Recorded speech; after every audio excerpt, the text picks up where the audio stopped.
So when I ill-advisedly let myself tweet out that I thought Scary Stories to Tell in the Dark was the most boring, disjointed and frustrating film I had seen so far in 2019, the response was, enlightening? Yeah, enlightening, let's go with that.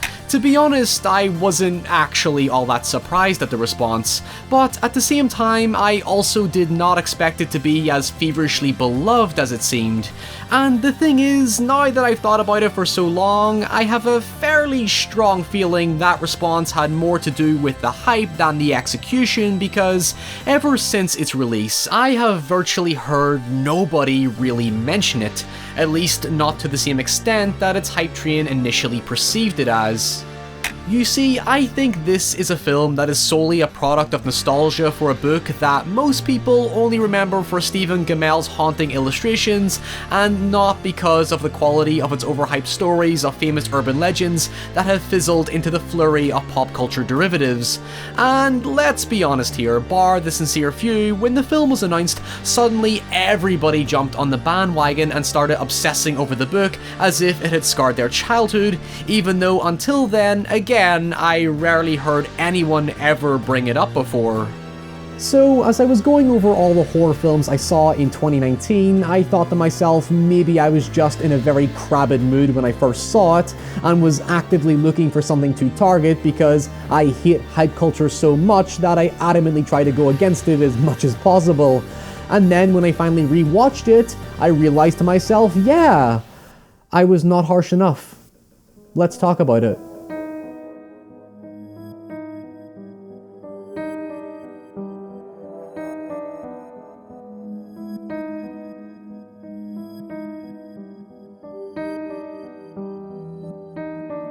So, just for clarity, I don't think Scary Stories is actually a bad film. In fact, it's very far from it in comparison to those cheap fast food horror films made for idiots. It's a serviceable standard horror film that's fine. It's fine, but unfortunately that's the most positive thing I can say, because as far as the genre is concerned, it's also one of the most conservatively uninventive and unprovocative horror films that caters competently to a common audience by nailing all the fundamentals of traditional horror without really having much of its own identity. Like I said in my Nightingale video, when you've practically seen every type of horror film and have become desensitized to it, there's a difference between appreciating its merits and actually feeling emotionally impacted by it, and in the case of Scary Stories, while I appreciate the merits and ideas behind it, the execution ultimately lacks any real substance to live with me after it's over.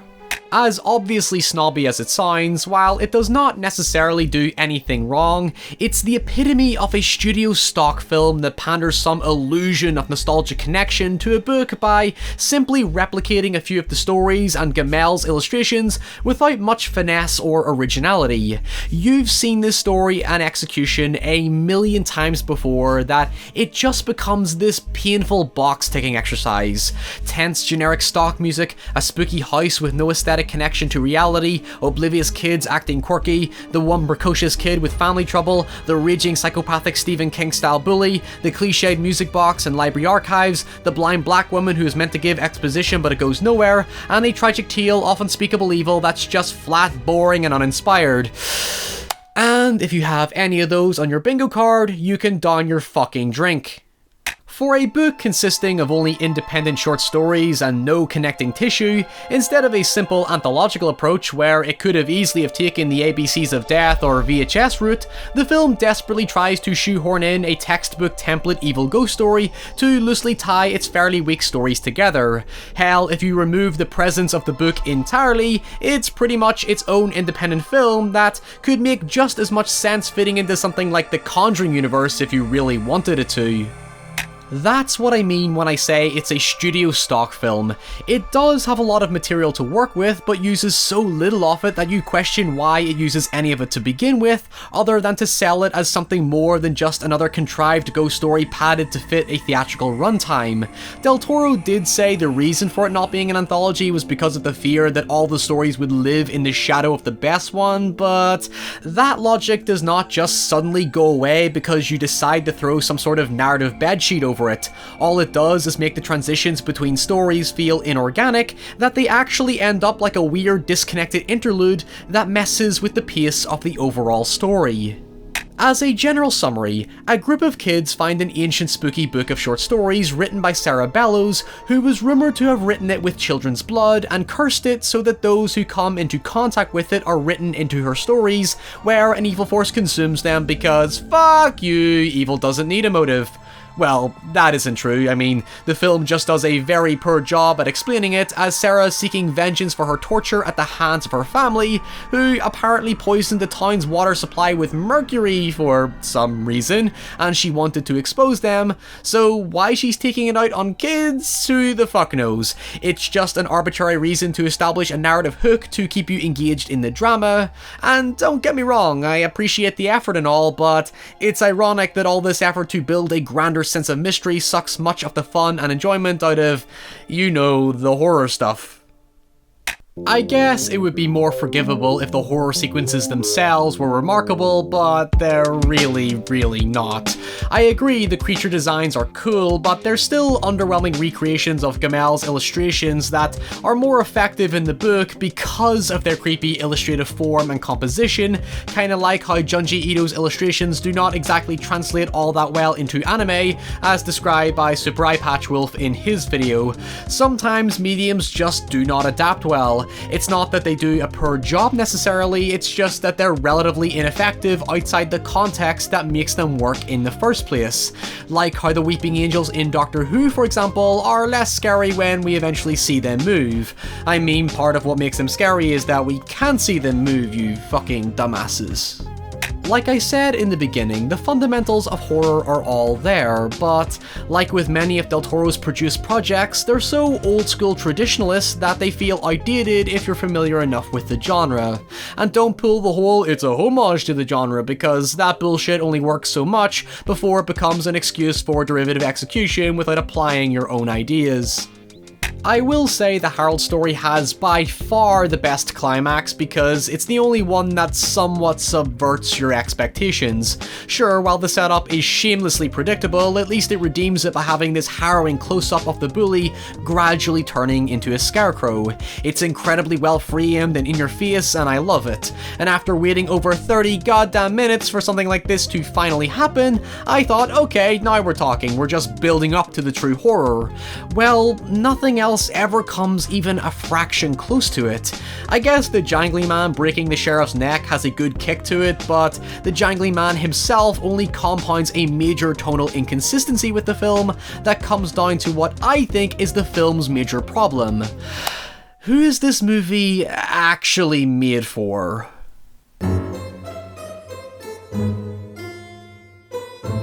So, I get that people have a hard-on for anything with Guillermo del Toro's name slapped onto it, but I don't think he ever really knows how to define what kind of audience he wants for all of his films.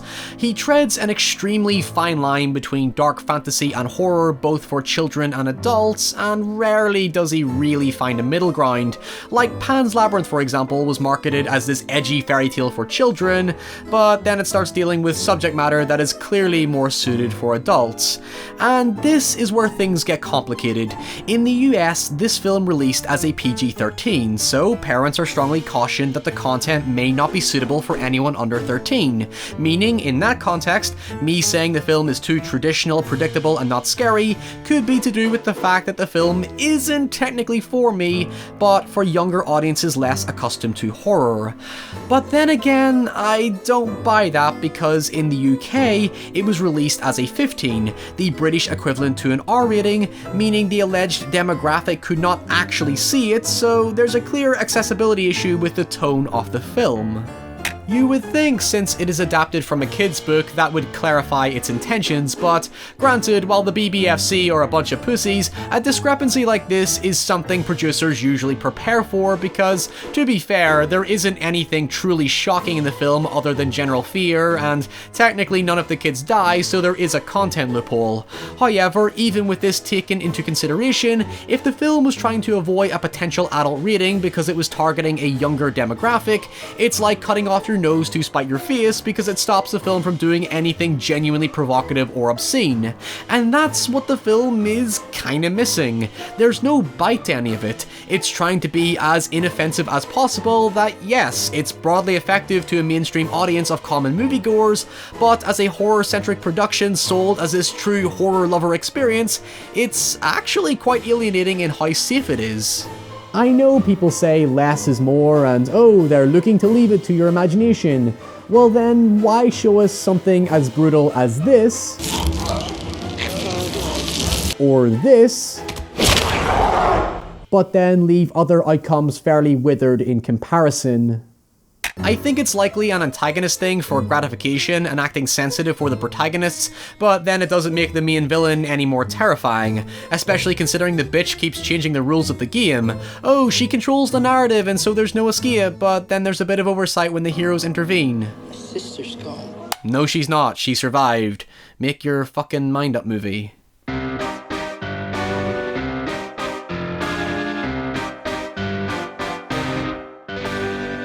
Okay, to go back on myself a bit, I think I have a theory on how to solve the demographic crisis. You could argue that the film is actually catered towards the nostalgia of a much older generation who grew up with these kinds of old school stories and urban legends told by their parents similar to the kids in the story. And setting the film at the tail end of the 1960s plays into that culture of growing unrest with the fears of war and domestic terror. Granted, it is contradicted by using a book that was written in the 80s to do this, but if we're trying to make sense of such a specific 1968 setting, I can definitely see how my parents who grew up in the 60s remember these kinds of stories that were a way to deter children from talking to strangers and so on. In this respect, you could then go on to argue that the film has this 60s made-for-TV melodrama vibe to it to justify its corny, campy feel at times, but it never stylistically commits to it, otherwise it would alienate general audiences who would not appreciate this kind of aesthetic. So what we end up with is this butchered, modernized version of a mid to late 20th century horror film that pussyfoots around its historical setup. The film is basically trying to capture the exact same magic as it with the whimsical Stranger Thing approach that it literally has all the same problems as the It adaptation, except lacks the character to mask most of its issues and it takes itself way too seriously. It has all the usual themes of losing childhood innocence, feeling alone and outcast and so on, but it is very bare bones about it, and instead its most prevalent thematic element is weirdly calling attention to the presidential race of Richard Nixon. Throughout the film, the Vietnam War is frequently alluded to, and there's this constant anti-war commentary about how the government is sending their children to die and whatnot, which I think was meant to translate the stories into these allegories for children not being safe and being reflective of each character's fears exactly like it, but good god is it deeply misguided in that department. If the film is in fact made for kids, the political undertones will go right over their heads, hence why I think later generations might see what the film is attempting to do in an introspective sense. Again, a very confusing demographic.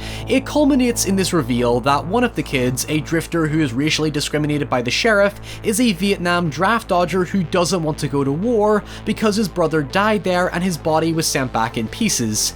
Hence how the jangly man is meant to be this manifestation of his fears, like how the peel lady was based on the funny kid's nightmares, or the toe lady was indicative of stories this kid's parents told him, or the spiders were something to do with beauty, or the final one being a feeling of being trapped and isolated, but none of these are developed enough to make any coherent sense.